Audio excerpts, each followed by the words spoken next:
How to turn on vibrate mode on iPhone. To get started, first of all go ahead and open up the settings application on your phone. Once you're here, scroll down until you find the sounds and haptics option and tap on it. Vibration mode provides a discreet way to receive notifications for calls, messages, and alerts without disturbing others, especially in quiet environments like meetings, classrooms, etc.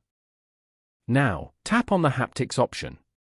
Haptics are the vibrations your iPhone uses for alerts and feedback. Here, change the setting from Never Play to Always option to turn on vibrate mode. This will make your phone vibrate for all alerts, whether the ringer is on or off. Following these steps, you can easily turn on vibrate mode on an iPhone.